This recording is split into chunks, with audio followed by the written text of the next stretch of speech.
Welcome back to Champion Writing Works, everybody. This is Jared with another installment, part 3 of the method. You're probably sitting there asking yourself, where does he find such nice sweater vests? Wow, I've got an inside track on the sweater vest market. You might also be asking, where did he get that sweet mullet? Right now you have a lot of questions, and that's perfect for today because today is all about questions. Last week we did the database, we built up a lot of great evidence. Now we're gonna park that puppy for a little bit and we're gonna revisit that central question and talk about how to develop a questions bank that's going to make the most of everything you've done so far. So stay tuned, pull out your mullet, grab a cup of coffee, and let's get to it.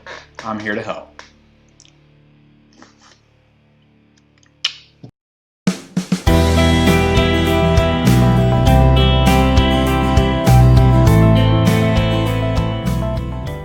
So here we go. Every one of you has sat down and you've worked your way through, presumably through the first 2 steps of the method, which is to create a really great central question and then use that central question to collect your database information. As you remember, the database needs to be all the evidence that you think might be used from your primary sources to help answer your central question. Now, what gets really interesting here, we're actually going to pause on that database. So whatever you have for the database, we're going to set that aside.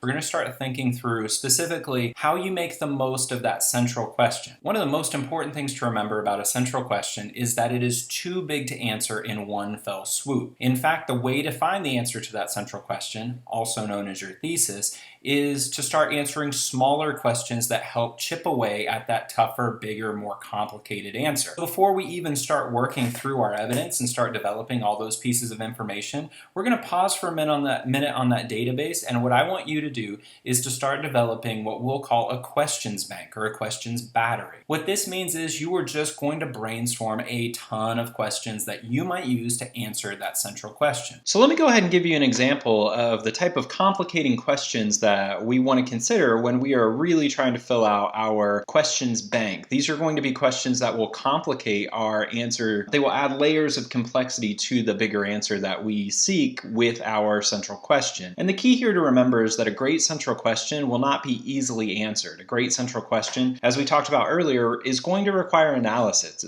It's going to require analysis. It'll require you to take a closer look into the material, something beyond what the casual viewer of that same topic would likely do. So let's take a look here. I'm going to switch over to this camera. We're going to take a peek at my computer desktop and we're going to just check out what exactly I mean. Let's pretend for a few minutes that we are writing a really great paper and the topic of that paper is going to seek to answer what college suits my needs best. This is a central question that many of you probably have experienced in your lifetime, and we know this because you are here with me, right? Considering the fact that many of you all know this question or you're familiar with this question, this is probably a process that you went through at some point in your life, whether or not you realize it or not. The central question example we are going to work with today is which college suits my needs best? And then we're going to start building, and this is really what we're doing this week in the method, building our central questions our complicating bank of central. I tell you what, I can't talk today. I'm having some just in my brain. I'm not thinking straight. All right, so here it is. Most of you on that side of the computer have already asked this central question at some point in your lifetime. And I know that because you're sitting here with me trying to write a great college paper. Look at this beard, by the way. You might have noticed that it's grown about an inch since the first part of the video, and I don't know what to tell you. This semester got away. This is a sample central question. Which college suits my needs the best? We all had to ask this question at some point, and this is the big central question. What's important about this question is that big question has lots of little questions that we have to answer in order to answer the big question. So what we have here is a complicating questions bank, also known as a bank of complicating questions. And these are all the little questions that help us answer that bigger central question. So this is the type of question and the type of thinking that we want to reflect in our own writing process. What it will do for us is allow us to know the ways that we can dig deeper into our topic. Instead of just proving our thesis again and again and again and again and again and again and again and again and again and again and again and again and again and again and again and again and again, we can look for those nuanced interpretations that lead us to that bigger thesis state. So we start with our bigger general central question, and then we start digging right into that with all of these complicating questions. All we want to do here is look for all of the smaller questions that can help lead to an answer to that bigger question. For all of us who have ever gone to college, anybody in this space presumably, what we have here is a great central question, and immediately those complicating questions will start to come to mind for any of us who are sitting here right now. So what we have here are our complicating questions. So the most obvious ones will be things like, what does each school cost? Our classes.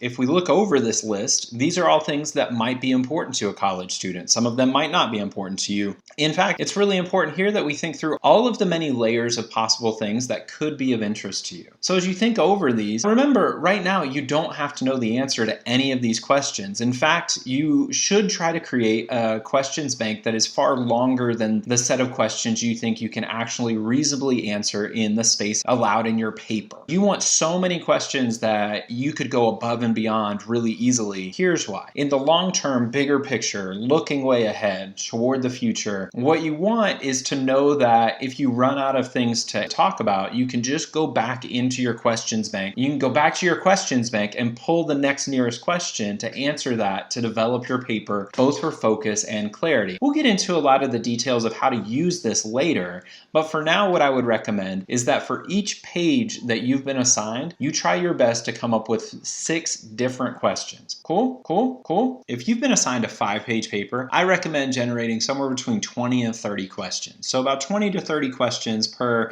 5 to 10 pages, give or take. Remember with this that eventually each question is going to lead to its own full paragraph. If you've ever worried about how you're ever going to meet the paper assignment, coming up with great questions will lead you to a place of comfort and confidence that you will be able to fill those questions out, answer them, provide evidence for it, and then at the end of the whole process, you are going to have just a great paper, a dynamite paper. Well, let's talk some basic principles. Now, I don't mean Mr. Belding, I'm talking about the other type of basic principles. The basic principles here are the types of tips and tricks that you can use to make sure that your questions are not only reaching the right number of questions, but the right quality of questions. There are a couple of things that I've noticed in the years past when I've worked with students that lead to some common struggles, and then there's some ways that we have adapted those questions that have struggled to be as functional as possible. Let's talk about questions that talk about the world rather than the text. Questions that ask about the world are questions that will say something like, if I'm writing a paper on Toni Morrison's Jazz, terrific novel, recommend it to everybody. If I'm working on a paper about Toni Morrison's Jazz and I ask a question like, how do people feel about Toni Morrison? That looks to be a great question. We might think it's a great question, but it is a terrible question, terrible question, terrible question. It's a worse question than,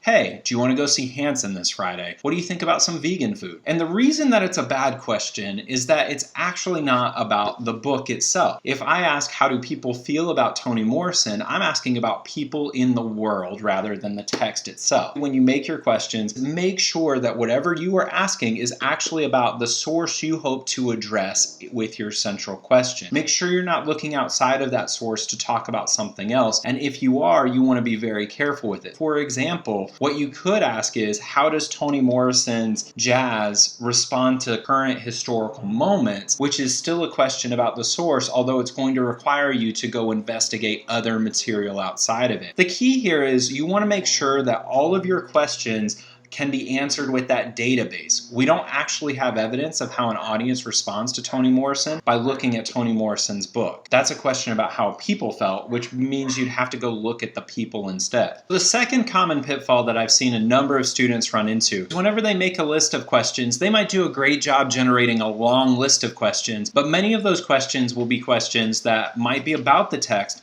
but they will be yes or no questions, or what we would call a closed-ended question. Those closed-ended questions, they don't work very well for this because we want questions that will require analysis, I'll tell you what, I'm back to having trouble speaking. We want questions that require analysis. We want questions that will allow us to go to that text and start examining it more closely to find those answers that other people may not have thought of or may not have wanted to put in that effort to answer. That's how we add to the reader's understanding of the material, by doing the work they either haven't done already or don't want to do. How do we take that list of questions with a bunch of closed-ended questions and make them open-ended? Let's talk about the power of how. How.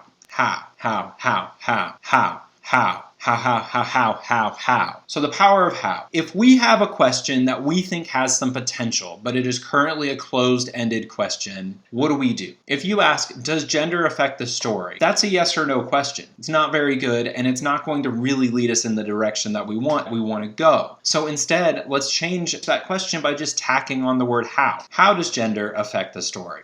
Beautiful question. That question is more beautiful than Yosemite National Park.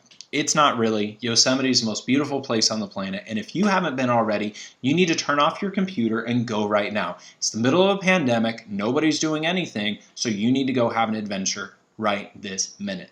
Do it.